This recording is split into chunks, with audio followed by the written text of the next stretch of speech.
सदगुरु महाराज की जय। मंगल मूर्ति सदगुरु मिलवै सर्वधा। मंगलमय मंगल करण विनवा बारंबार। धन्य धन्य सदगुरु सुखद महिमा कहे न जाय। जो कछु कहूँ तुम्हारी कृपा मोते कछु न बसाय। मंसासीन अव्यक्त रूप में परमाराध्य संसद गुरु महर्षि में ही परमहंस जी महाराज के चरणों में कोटिशः प्रणाम। मंचासीन मुद मंगलमय संत समाजों को मेरा कोटिशः प्रणाम। श्रोता दीर्घा में बैठे परम आदरणीय सत्संग प्रेमियों, आदरणीय माताओं, भक्ति माती बहनों, सबको मेरा प्रणाम। आज यह संत मत सत्संग का अंतिम दिन का अंतिम पाली में हम लोग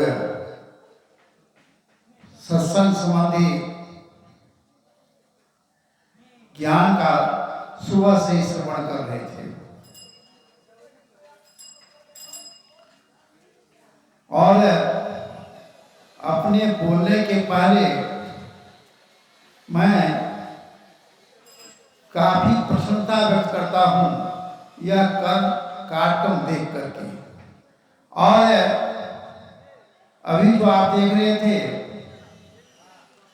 अभिनंदन पुष्प के रूप में टीके शाही, इसे तीर्थंकर नाम से हम लोग जानते हैं, यह जो भक्ति रूपी बीज जो है उनके पिताश्री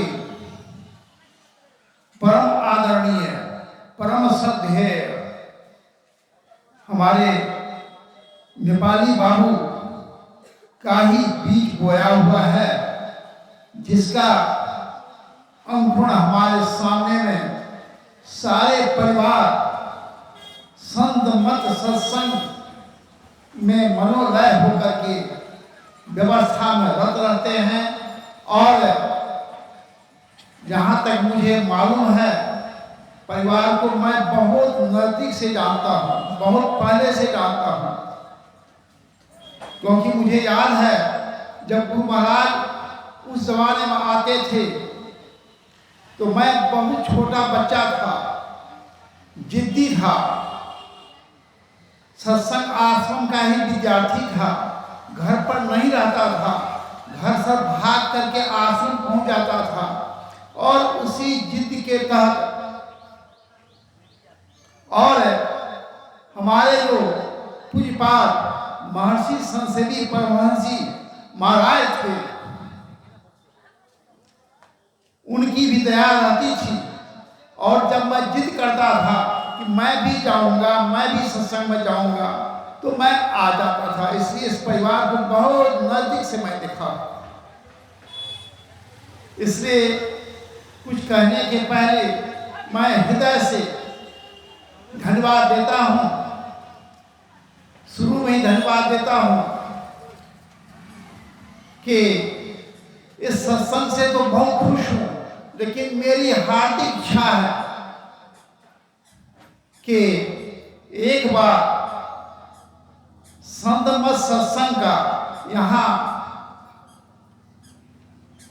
क्योंकि सब कुछ गुरु महाराज की मौत से ही हुआ करता है, खाली हम और आप निमित्त हैं, तो एक भव्य आयोजन, बड़ा सत्संग, महाधिवेशन प्रांतीय अधिवेशन, जिला अधिवेशन आदि में से कोई भी एक हो तो मुझे अति प्रसन्नता होगी, क्योंकि परिवार के सारे लोग, मैं बहुत जगह सत्संग में मुझे जाने का मौका मिला है बचपन से, लेकिन इतनी प्रगाढ़ श्रद्धा, इतनी ज्यादा संत मत के प्रति समर्पण की भावना से बहुत कम जगह देखने का मुझे मौका मिला है। इसलिए मुझे पूर्ण विश्वास है कि यह कार्य यहाँ के द्वारा ही संपन्न होगा। अब मैं अपनी बात क्या कहूँ, अपनी बात तो कुछ भी नहीं है, जो है सो गुरु से सुने हुए, गुरु महाराज के द्वारा जो कुछ सुना था, परम पूज्यपाद महर्षि संसदीय परमहंस जी महाराज के द्वारा जो सुना था, आदि संतों के द्वारा जो सुना था, उन्हीं की बात को जो मुझे अर्पण है उसको रखना चाहूँगा। गुरु महाराज कहा करते थे कि सभी सुख की चाहना करते हैं, सभी शांति की चाहना करते हैं, लेकिन शांति क्या बाहर में मिलेगा? बाहर में शांति जो ढूंढते हैं वो शायद समझ नहीं पाते हैं, या समझ के भी कुछ नहीं समझते हैं, समझ कर भी समझने का आगे प्रयास नहीं करते। तन दुख तन सुख दुखिया, तन सुख सुखिया सबको देखा। तन सुख सुखिया जो वास्तव में है वह क्या है? बाहर का सुख। गांव में, शहर में, कहीं भी आप देखेंगे कोई ज़्यादा धनाढ़ होते हैं, कोई कुछ गरीब होते हैं। दोनों में से किन्हीं को आप सुख नहीं देखेंगे। सभी अपने आप में दुख व्यक्त करते ही रहते हैं। और उसका कारण क्या है कि वस्तु कहाँ कहाँ ढूंढ है कहीं, वस्तु कहीं है और ढूंढ हम कहीं रहे हैं। यह शांति जो है अंदर की है। अंदर में वह रास्ता है, वह रास्ता किसी महापुरुष से, किसी महान संत से, जो उस रास्ते पर चलते हैं, जो रास्ते को बताते हैं, वही संत होते हैं और उन्हीं का नाम सत्संग भी होता है। उनके पास जाना पड़ेगा और फिर वह अंदर की रास्ता बताएंगे। अंदर की रास्ता तो बता देंगे, लेकिन करेगा कौन? करेगा तो जो हमारे से मूड है वही करेंगे। वो बताने वाले हैं, वो समझाने वाले हैं, वो हमारे मार्ग के पथ प्रदर्शक हैं। सारा चीज बता देने पर भी लेकिन हम ऐसे मूड गंवार हैं कि हम करते नहीं हैं। सत्संग नित्य और ध्यान नित्य रहिए, कर्त संलग्न हो। नियमित रूप से जो सत्संग करेंगे, नियमित रूप का अर्थ यह होता है, ये नहीं आज किया कल नहीं किया, आज किया 6 बजे कल 7 बजे। एक नियमित रूप से सत्संग होना चाहिए। और जहां सत्संग होता है उसका असर पड़ता है, और उसका असर गलत कभी आज तक पड़ता है ऐसा मुझे नहीं लगता है। पढ़ सकता है, गलत भी पढ़ सकता है। तो आप फिर बोलेंगे कि आप दोनों बात बोल रहे हैं। मैं पहले दिन भी बोला था, सूरदास जी की वाणी को मैं आज पुनः दोहरा रहा हूं। कि पाहन पतिल पान नहीं बेधत रीतो करत निशंग सूरदास की काली कमरिया चढ़। अगर हमारा मन जो है वह पत्थर समान है, हम कुछ सुनते हैं, इस कान से सुनते हैं, दूसरे कान से निकाल देते हैं। एक उदाहरण मैं देना चाहूंगा। सिकलीगढ़ धरहरा में एक ब्रिटिश टाइम के दरोगा थे और वह गुरु महाराज के घर के बगल में थे और ब्रिटिश टाइम से रिटायर्ड दरोगा थे। शान शौकत वही था, अच्छे धनाढ़ भी थे और गुरु महाराज से मात्र 3 या 4 साल के छोटे थे। जैसे गुरु महाराज के परिवार में लोग कहते थे, वो जो मैं सुना हूं, गुरु महाराज स्वयं भी कहते थे। गुरु महाराज उनको बहुत मानते थे। तो मैं इस पर आ रहा हूं कि इस कान से सुनते हैं, इस कान से निकाल देते हैं, उसी के विषय में उदाहरण दे रहा हूं। उनके पुत्र, एक ही पुत्र थे, मात्र एक पुत्र, पुत्रियां भी कोई पुत्री नहीं, एक पुत्र। पढ़ने में काफी मेधावी और मेधावी कारण उस समय में सरकार की ओर से पहले जो था, आजकल क्या है मैं उतना नहीं जानता हूं, पहले आईएससी करते थे और मेडिकल में सिलेक्शन होता था, फिर जाते थे। आईएससी करते थे लोग, इंजीनियरिंग में जाते थे, उनका भी सिलेक्शन हो गया था और सरकार की ओर से उन्हें अमेरिका जाने के लिए सब चीज बन गया था। लेकिन जगह तो सब खर्च तो सरकार दे रही है, कि अपने साथ भी तो पैसे चाहिए। मैं क्या बोला, काफी धनाढ़ थे, चूंकि खेती गृहस्थी का समय था, खेती गृहस्थी से उपजाता था, आता था उसके पास। थे वो ईमानदार दरोगा, ब्रिटिश टाइम के लिए ईमानदार दरोगा, क्योंकि हो सकता है कि गुरु महाराज का कुछ सत्संग का प्रभाव पड़ता हो। 2000 के लिए बेचारे विकल हो गए कि कैसे ये 2000 होगा। यह बात गुरु महाराज को मालूम हुआ, गुरु महाराज बुलाए उनको, आते थे ही सत्संग में। स्वाभाविक है, उनकी पत्नी, गांव का संबंध कुछ ऐसा था कि थे दरोगा साहब और हमारे ऐसे छोटे आदमी को भी, मैं बहुत छोटा बच्चा था, फिर भी भाई का संबंध था और गुरु महाराज के भतीजा का संबंध था। तो उनकी पत्नी आई और घूंघट काट के बैठी हुई थी, जो पहले बैठते थे, कुछ बोल नहीं रहे। गुरु महाराज बोले, उनके पति से बोले कि संतलाल बाबू, दुल्हन कुछ बोलना चाहती है क्या? क्या है, बोलिए ना। कुछ बोल नहीं रही है, लेकिन देखते हैं बड़ा कोई विशेष बात है क्या। तभी बुलाए थे और उनकी मन की बात समझ करके उन्होंने कहा कि ठीक है, मेरे पास तो पैसे नहीं हैं, मेरे पास तो सत्संग के ही पैसे हैं। तो गुरुराज अपने पैसे नहीं रखते थे, उधर का पैसा एक चतुर्सौ था, मोहनिया का वो था कोषाध्यक्ष, इधर का मनिहारी में थे, वो रखते थे।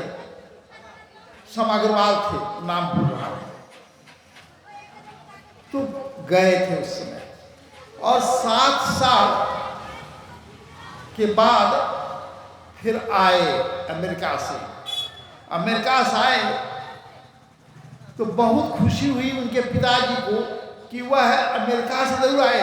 उस समय में भी हाथ में छाता और धोती पहन के आए थे, बहुत खुश हुए थे कि बेटा बदला नहीं, बिल्कुल ठीक है।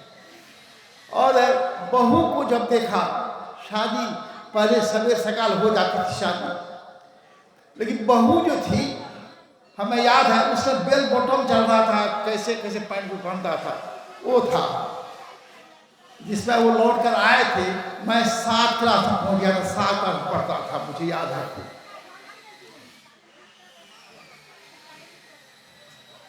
तो अब उनकी बहू को देख करके जो दरोगा साहब थे, उनकी जो पत्नी थी तो हमारे माँ से भी बड़ी थी, लेकिन स्वाभाविक है, संबंध गांव का संबंध बड़ा बढ़िया होता है, बहुत संबंध होता है। हम लोग दरोगनी भौजी कहते थे, वही संबंध भी था। तो उनके अपनी बहू को देख करके दोनों पति पत्नी मरमाहत थे, कुछ बोल नहीं पा रहे थे। सभी खुशियां समाप्त हो गई थी कि बेटा आया है पढ़ करके। तो गए, देखिए कहाँ से कहाँ है, इस कान से उस कान सुनने से नहीं होता है। तो गुरुराज को फिर मालूम हुआ, गुरुराज बुलाए और कुछ पास सेवी जी महाराज को गुरुराज इशारा किए। आज के तरह शिष्य नहीं थे, मुझे तो याद नहीं है कि कभी भी संसीव बाबा गुरु महाराज से कभी मुंह लगाते हो, मैं आज तक देखा ही नहीं। श्रीधर बाबा हो, कोई भी हो, बस कुछ नहीं, सिर्फ इशारा सब काम हल्का सा बोलते समझ जाते थे। तो शांति संदेश निकाल करके, पत्रिका निकाल करके बहू को दिया गया हाथ में। अब बहू क्या की, झटके से वहाँ से गुरु महाराज को ऐसे करके प्रणाम की, ऐसे करके प्रणाम की, ऐसे करके भी नहीं। बेल बॉटम पहनती थी, माथे पर कुछ दुपट्टा ले ली थी, मुझे याद है, और गई उधर बैठ करके, अब पढ़ करके तुरंत दी। आ रहा हूँ बात पर, मैं पढ़ ली। संसीवा तो काफ़ी महीन थी, बीच में से कहीं पूछ दिया कि इस पन्ना में क्या, उसका क्या मतलब समझे, सो तो मैं नहीं कह सकती हूँ, एक बार और पढ़ लीजिए। इसी तरह पढ़ते पढ़ते पढ़ते पढ़ते अब फिर दूसरे तीसरे दिन सत्संग में आई अपने ससुर और सास के साथ। तो फिर संसीवा बोले कि सांसिया पढ़ लिए होंगे ना, दे दीजिए अब, हाँ दे दीजिए। बोला कि पढ़ती तो हूँ, अभी पूरा पढ़ जाती हूँ, लेकिन मन नहीं भर रहा है। तब लगा कि अब कुछ होने लगा है, कुछ अंदर में होने लगा है। और फिर क्या हुआ, बिल्कुल बदल गई वो, पूरे भारतीय नारी की तरह हो गई। जब आई थी अमेरिका से, तो पहले तो जानते हैं हम लोग घर में भी टीना रहता था, उसमें शौच करते थे तो फेंकता था, सफाई कर्मी आते थे, फेंकता था मुझे, उनके घर में ही था। लेकिन जब बहू आई थी तो एक बड़ा रूम को खाली किया गया था। तो खैर, तो यही मैं बोल रहा था कि हमारे से मूढ़ को बात समझ में आती नहीं कि शांति कहाँ मिलेगी। कितना बदलाव आया कि भारतीय नारी तरह हो गई। तो हम लोगों को भी किसी बात का अमल करना चाहिए। सत्संग में सभी अमल करने की चीज है। जब तक हम लोग अमल अपने पर उतारेंगे नहीं तो आगे नहीं बढ़ पाएंगे। आजकल क्या होता है, रोज पढ़ते हैं, सत्संग में क्या सुनते हैं, ये अमल हो गए कैसे? तभी हो सकता है कि जो गुरु महाराज के बताए हुए हैं बातें उस पर अमल करें। सब कुछ हो गया है, झूठ, चोरी, नशा, हिंसा, व्यभिचार, और उसके साथ है गुरु महाराज हमेशा कहा करते थे कि आपस में मेल से रहो, मेल में बड़ा बल है। झगड़ा से आपस में पड़ोसी से मेल करके रहो। क्या होता है, जिस घर में सत्संग हो भी रहा है, मैं क्या बोला कि हमारे से बहुत पत्थर वाले होते हैं जिसके अंदर कुछ घुसता नहीं है, तो लोग कहा करते हैं ये तो बड़का सत्संगी है, लेकिन रोज देखते हैं घर में झगड़ा ही हो रहा है, आपस पिता से पुत्र को मेल है, न पुत्र से पिता को मेल है, न भाई भाई में मेल है। कौन सी झगड़ा चल रहा है? जमीन का झगड़ा चल रहा है। तो हम लोग उदाहरण लेना चाहिए।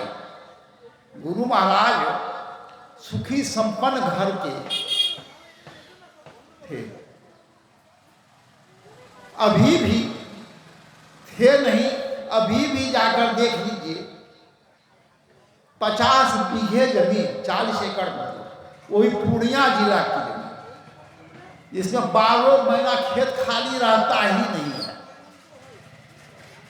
लेकिन घर से 1 इंच भी जमीन वो नहीं दिए। जो उनके पिता दिए थे, बाबा संत परम संत बाबा देव साहब कथानुसार कि अपने पिता से कुछ जमीन मांग लो, उसमें केला बांस लगाओ, 1.5 बीघे जमीन थे, वह भी नहीं लिया गया फिर वापस। यह जबकि बाबा साहब बोले थे कि जब तुम संपन्न हो जाओगे तो इसे फिर वापस कर देना। यानी मैं यह कह रहा था कि कहीं जमीन से कोई मोह नहीं। तो आप यही कहेंगे गुरु महाराज तो गुरु महाराज थे, उनको वो काहे रहेगा, सब वैसा क्यों नहीं, कैसे हो जाएगा? अरे आप नकल मत कीजिए, अनुकरण तो कर ही सकते हैं ना, अनुकरण कीजिए ना, क्यों नहीं मिलू? अब आप जानते हैं कि हमें यहाँ नहीं रहना है, रहना नहीं, देश बिराना है। रामकृष्ण परमहंस जी के शब्दों में ही सुनिए, उन्होंने क्या कहा था कि प्रत्येक मनुष्य को घर में जैसे दाई रहती है उसी तरह रहना चाहिए। दाई जो है जानती है, काम सब करती है, और बाल बच्चे को बड़ा बढ़िया से स्नान करवाती है, पखाना सब कुछ करवाती है, बहुत प्यार करती है और बड़ा हिलमिल कर रहती है। लेकिन उसका हृदय जानता है कि मालिक का किस समय आदेश होगा, हमको घर से निकल जाना पड़ेगा। उसी प्रकार हम सबों को यह मन बनाने कि हमारा यहाँ सब कुछ है, हमारा यहाँ कुछ भी नहीं है, तो फिर मेल ही मेल है और फिर वह परिवार बड़ा अच्छा चलता है।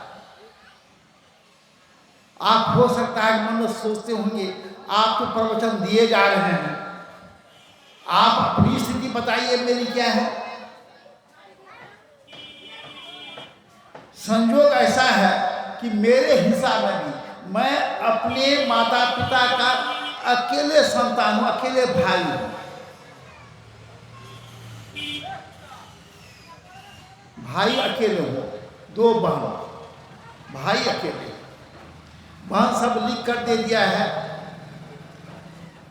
क्यों गुरु महाराज की कृपा थी कि हमें कुछ नहीं चाहिए।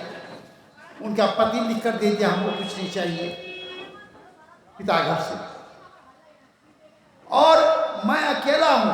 चूंकि मैं रांची में रहता हूं, मैं भी लिख दिया हूं कि यह जमीन मेरे पिताजी नहीं खरीदे थे, पहले दादाजी लोगों की जमीन थी सब। तो इसलिए मैं भी, मुझे कुछ नहीं चाहिए, और 50 बीघा का मैं भी मालिक हूं, लेकिन सब लिख कर दे दिया, मुझे नहीं चाहिए। जो दिया बाती जलाएंगे, जो रहेंगे, तो झगड़ा होगा, कहीं झगड़ा है, लेकिन मैं अपने बच्चे को भी धन्यवाद देता हूं कि ठीक किए, भले लिखिए, कोई जरूरत नहीं है, हमें नहीं चाहिए। तुम भी लिखो, दस्तखत करो इस पर, मेरे बात को किसी दर्द नहीं करोगे। तो कहने मतलब यह है कि आपस में सत्संग का ऐसा प्रभाव होना चाहिए कि आपस पर खूब मेल से रहिए। निश्चित रूप से अगर आपका मन चंचल होगा तो आपका ध्यान नहीं बनेगा। आपका मन चंचल रहेगा, सत्संग जरूर करेंगे, लेकिन ध्यान कहीं और जगह रहेगा। इसलिए मन को समेटिए। मन को कैसे सिमटा होगा? तो वो ध्यान साधना से ही होता है, और ध्यान साधना के पहले कि निश्चित रूप से गुरु महाराज का बड़ा बल था इस पर कि खान पान को प्रथम संहारो, सब तब सब रस रस अवगुण मारो। गुरु महाराज का बहुत अकाट्य वचन था ये। अकाट्य वचन इसलिए मैं भी कह रहा हूँ, जब मैं पैसे से इंजीनियर हूँ, जब मैं नौकरी में था, और नौकरी भी किसका इंजीनियर था, तो डिफेंस में इंजीनियर था। डिफेंस में आप जानते हैं कि वहाँ पर होली में ड्राम में, बोतल में नहीं, ड्राम में शराब घोला जाता है, डाला जाता है, और दिन रात भोजन चलता रहता है। कौन भोजन, वो कहने की चीज मैं नहीं कह सकूंगा। और उसमें 3 महीने देखिए क्या होता है प्रभाव, कि गुरु महाराज यहां से लिखने की कृपा करते थे कि खान पान पर ध्यान रखना। और पुष्पा संदेवी जी महाराज लिखते थे, वही टेबले खान पान पर ध्यान रखना। और नीचे रहा था तालाब से हर्ष का सुनना, यानी शुभ, और चारसी का सुनना, चिंतक तुम्हारा शुभ चिंतक में ही धरवाहा से लिखते थे। उसका असर था मेरे को। और उसमें रह कर के भी मैं संगत की बात करता हूँ। बताइए, जहाँ शराब का ही पूरा ड्राम हो, जहाँ मांस मछली अंडा का कोई पूछने वाला नहीं, उसको खाने वाला मतलब पूछने वाला नहीं, बहुत ज़्यादा रहता था। लेकिन 3 महीना का ट्रेनिंग होता है। डॉक्टर रहिए चाहे इंजीनियर रहिए, जो भी पदाधिकारी होंगे, 3 महीना का जो होता था वो बेसिक ट्रेनिंग कहा जाता, वो सबको करना ही पड़ता था। तो मैं जब गया तो किनके बताए पर, वहाँ पर किनका हो रहा है खान पान पर ध्यान रखना चल रहा है, गुरु महाराज का आशीर्वाद वहाँ से, वो आशीर्वाद मुझे साफ था। मैं जाकर के खिड़की में जाली लगी हुई थी कि मक्खी फिटे घुसे, सुबह प्रिकॉशन होता है डिफेंस में, तो देखा मैं ये छोलनी उसमें, वही करछी उसमें पड़ रहा था। मैं तो सिहर गया, हे गुरु महाराज मैं कैसे क्या करूं। 3 महीने तक क्योंकि भोजन नहीं छोड़ सकता हूं, याद रखिए, चार्जशीट कल बनेगा भोजन छोड़ूंगा तो मैं बुद्धि रचा कि भोजन छोड़ूंगा तब ना चार्जशीट बनेगा। 3 महीने तक मैं चना, समझते हैं चना जो होता है, जिन खेत में उपजता है चना, वो चना फुला करके तब उतना हार्ड ट्रेनिंग किया। 3 महीने बाद तो फिर जगह पर आ जाता है, सब चीज होने लगता है बढ़िया से, अपना चला गया। अवसर क्वार्टर रहता था, सब विधिवत हो जाता है, शाकाहारी मांसाहारी का सबका अपना अलग होगा, अपने मन से कीजिए। 3 महीने बहुत कष्ट से हुआ। मैं इसलिए यह उदाहरण दिया कि खान पान का इतना असर पड़ता है। सभी बताते हैं तामसी भोजन, मैं तो यह नहीं कहूँगा कि आप वो भी छोड़ दीजिए, मुझमें कहने की शक्ति नहीं है इतनी, नहीं तो यहीं पर बहुत लोग हमसे मने मन बिगड़ जाएंगे। जितने भी हैं प्याज लहसुन सभी तामसी भोजन में ही आते हैं। ज़्यादा दूध को ओटेंगे, गुरुमा शब्द में है, मेरे शब्द नहीं है, वह भी फिर तामसी हो जाता है, वो सात्विकी नहीं रह जाता है। सात्विकी भोजन लेकिन बहुत बल है। मैं कहता हूं, कभी हंसकर कहता हूं, मेरा उबाला हुआ भोजन, उबाला जो मैं खाता हूं, यह भी गुरु का आशीर्वाद ही है। तो कुत्ता भी सुनेगा तो भाग जाएगा।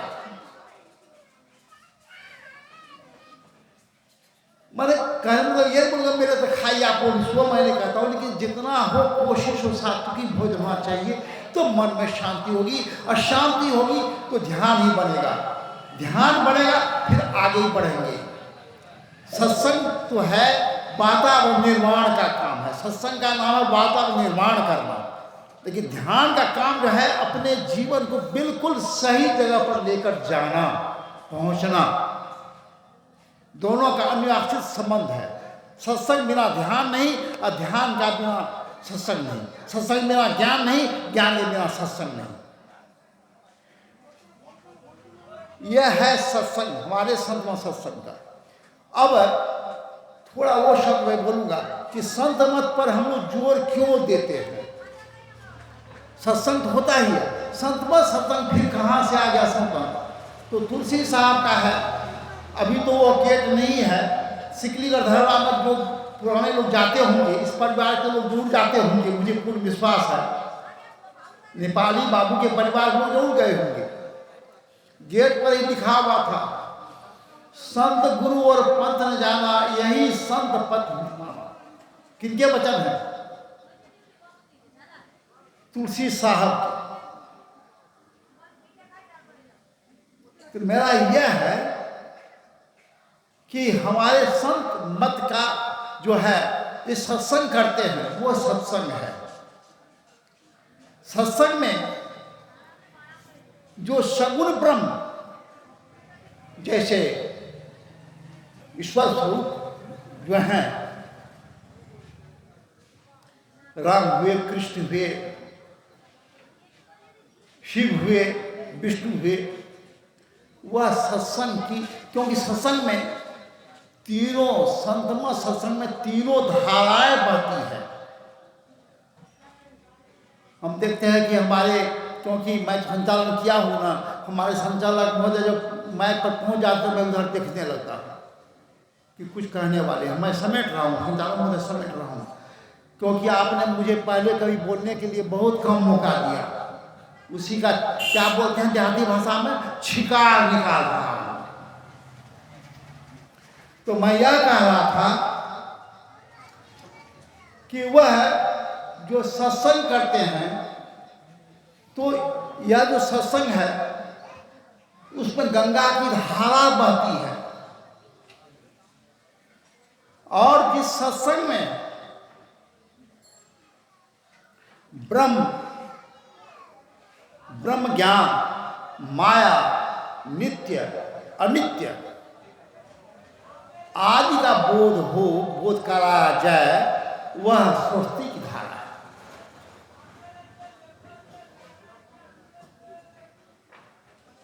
और जिसमें मर्यादा और मर्यादा कैसे रहेंगे, नहीं रहेंगे, इसका बोध हो, गंगा की गंगा है। गंग जमुन बिच धार, गंग जमुन जुग धार, मदही सरस्वती बही। तो और का नाम सत्संग है, लेकिन यह तीनों जिसमें समावेश है, उसी का नाम संत मत है। जिसमें ब्रह्म ज्ञान की बात नहीं, जिसमें माया क्या है इसके विषय में नहीं ज्ञान हो, फिर वो सत्संग है। ये नहीं कहेंगे वो कुछ नहीं है, सत्संग है। तो हमारा संत मत सत्संग, इसी के लिए हम लोग, हमारे गुरु महाराज के जो हमारे दादा गुरु थे, उन्होंने संतन मत भेद प्रचार किया। गुरु बाबा देवी साहब ने वहीं से संत मत का, और लेकिन संत मत का वहीं से नहीं है। गोस्वामी तुलसीदास जी ने क्या कहा, संत मत भाखों, यह कोई नया मत नहीं है, यह समुद्र मत है। तो हम लोग संत मत इसलिए कहते हैं, लोग बहुत जो नहीं होंगे कहते हैं आखिर संत मत क्या चीज है। और मैं उसको समेट रहा हूँ, जो हम लोग सत्संग करते हैं, अगर हृदय से करेंगे, अंदर रखेंगे, इधर से निकालेंगे नहीं। इलेक्ट्रिशियन आया इलेक्ट्रिक लाइन काटने के लिए, तो हम रिक्वेस्ट के आधा घंटा मत काटिए, काम है उसका। ठीक है, तो उनसे मैं यहीं से निवेदन करता हूँ कि हमारे संत मत के, अभी यही निवेदन करूँगा कि लाइन मत काटिए, कम से कम 1 घंटा जरूर रखिए, ताकि हम सुन सकें अच्छी तरह। तो मैं यह कह रहा था कि संत मत सत्संग जो है बड़ा गूढ़ मत है। हम लोग ठीक करें, घर में मर्यादित रूप से रहें, खान पान में ध्यान रखें, और उससे हमारा स्वाभाविक है हम आगे बढ़ेंगे। और हम खाली आगे नहीं बढ़ेंगे, प्रत्यक्ष देख रहे हैं कि हमारे बच्चे भी पढ़ेंगे। आज देखिए भक्ति रूपी बीज जो बो कर गए हैं, क्योंकि भक्ति बीज विनिशय नहीं, जो जुग जाए अनंत, ऊंच नीच घर जन्म ले तो उस संत का संत। एक ही जन्म का हम लोगों का मिलन नहीं है, कई जन्मों का मिलन है। इतना कह करके मैं अपनी वाणी को विराम देता हूँ, और जो बिजली काटने आए हैं उनसे मेरा सादर निवेदन है कि कम से कम आधा घंटा, हमारे संचालक महोदय बोले हैं, मैं उनसे हाथ जोड़कर विनती करता हूँ 1 घंटा कम से कम हमको समय दीजिए कि हमारे जो वक्ता हैं अभी निश्चित रूप से जिस तरह हमारे संत गुरु महर्षि में ही परम हंसी महाराज के मस्तिष्क स्वरूप संत सेवी जी महाराज थे, उसी तरह ये भी उन्हीं के धारे पर चढ़ करके अगर मैं यह करूं, ये भी संत सेवी जी महाराज के मस्तिष्क स्वरूप हैं, कोई अतिशयोक्ति नहीं होगी। इतना ही कहकर मैं अपनी वाणी को विराम देता हूँ। श्री सद्गुरु महाराज की जय। मैं क्षमा प्रार्थी हूँ सदा भाव से। यहाँ का सरकारी का